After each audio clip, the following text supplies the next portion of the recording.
what was revealed in that leak, which our mainstream media, British mainstream media, does not want you to know about. Because the reason Corbyn was doing so well in the Labour Party was because of votes, because of voters in Britain. Let's get to Jeremy Corbyn being booted from the Labour Party. I'm going to bring to you some past information that I think very few would probably remind you of. Jeremy Corbyn expelled from the Labour Party after confirming he will stand as an independent in the general election.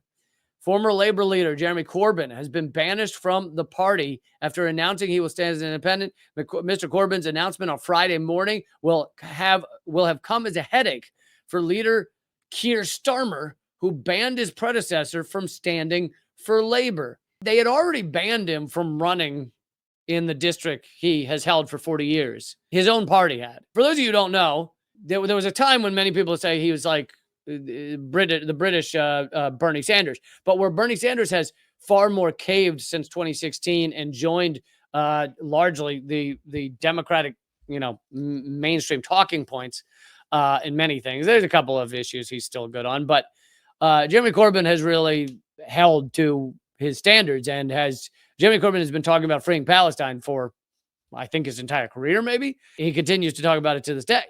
And he really has stuck to his guns, his peace guns. His peace guns he's stuck to that fire bubbles and flowers and things that are good. So they banned him from running as a Labour Party candidate.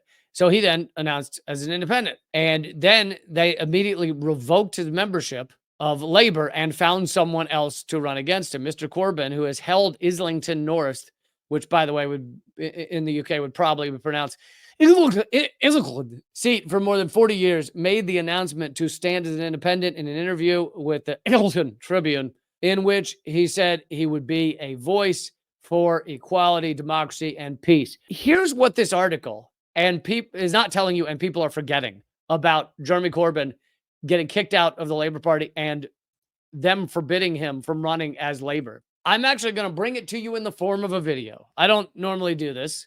I haven't done it in a while, but this is a video I put out. It's a comedy video, but it's got all the facts in there. You'll see. I put it out about a year to a year and a half ago, over a year ago, probably more like a year and a half ago. It was about Jeremy Corbyn, and it was about the largest political leak in UK history. A year and a half ago was the largest leak of documents in British political history, and it got almost zero coverage in the mainstream media. And this clip I'm going to show you, and I'm going to play a good long chunk of it. I think you're really going to enjoy it. And sorry, I look a little pale in it. I think it's mainly the lighting, but it might also be that I was living in a dungeon during these months. It explains what was revealed in that leak, which our mainstream media, British mainstream media, does not want you to know about. The British ruling elite, seen here last year, could not allow a socialist with a soul to run the British Empire, what's left of the British Empire. So they made up false accusations about anti-Semitism, repeated the accusations 900 times, and ultimately destroyed Corbyn's career. Leaks back in 2020 showed that anti-Corbyn Labour officials worked to lose the general election to oust their leader. A faction of Corbyn's own party was working to make sure their own party lost the general election so they could oust Corbyn as leader and basically ruin his career. Since that time, a goonish Tony Blairite named Keir Starmer, which sounds like one of the Sith Lords, has taken over the party and put it back where it belongs. A sad liberal group of corporate tools wearing pastels who endorse unfettered capitalism and wouldn't call Israel an apartheid state if their lives depended on it, and they were dangling over a pit of like snakes and alligators. Snakes riding on alligators. Could they do that? Could the snakes go on the... So now, much like a stadium bathroom during a 12-inning baseball game, the leaks haven't stopped. Just a few weeks ago, Al Jazeera, which is short for Albert Jazeera, came out with a series called The Labour Files, which revealed what actually went on inside the party. And the information has largely been ignored by all mainstream media, even though it's the largest leak in British political history. The leaked data comprises 500 gigabytes of documents, emails, video, and audio files from the Labour Party dating from 1998 to 2021. So perhaps it says something about the mainstream media that they're ignoring the largest political leak in British history. Have I mentioned that before? And this includes when Sir Philip Barrymore of Windsor's manservant leaked that he had indeed shaved his master's legs prior to the 1532 jousting exhibition. The revelations are no small story, and yet they are intentionally getting buried and ignored by the British ruling class. As Al Jazeera's investigation makes clear, here's how serious this is. If a small group of secretive people manipulate and control one of the two great parties in Great Britain, what will they do when they have control of MI5, when they have control of all the levers of the state?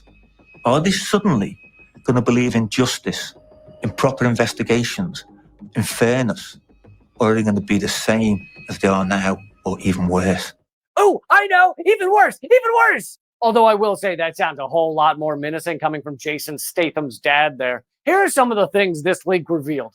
The weaponization of anti-Semitism by the right wing of the Labour Party to hinder Jeremy Corbyn's chances of becoming prime minister. And let's just be clear here. They don't mean the weaponization of real anti-Semitism. They mean using Corbyn's principled stance supporting Palestinian rights against him by calling him anti-Semitic endlessly. The media helped create this perception with just a deluge of articles like this one. Why British Jews are worried by Jeremy Corbyn, and no apology from Jeremy Corbyn over Labour anti-Semitism claims.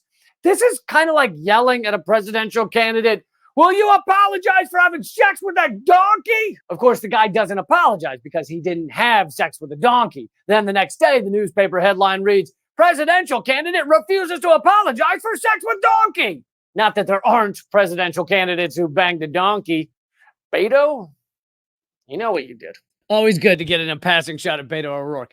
But I hope you enjoyed that. My point is just, there were leaks showing, and thousands of leaks. Again, this is thousands of documents, thousands of text messages, showing that the Labour Party internally was trying to lose their own election because they didn't want Jeremy Corbyn to win prime minister. They were tanking their own election.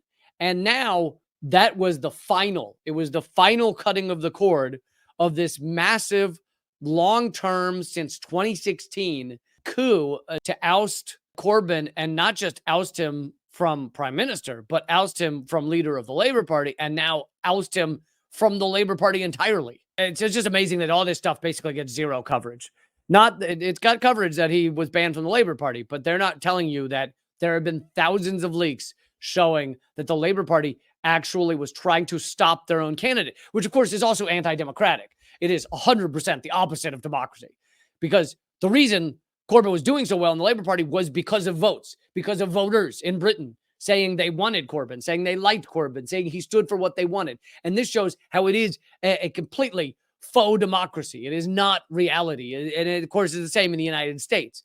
The Americans can say we want something. None of it ever happens. The Princeton study showed that in 2014, that anything the average American wants, doesn't matter how many people want it, doesn't matter if 70% of Americans want it. If it doesn't align with corporate interests, it will get 0% chance of getting through Congress. Zero.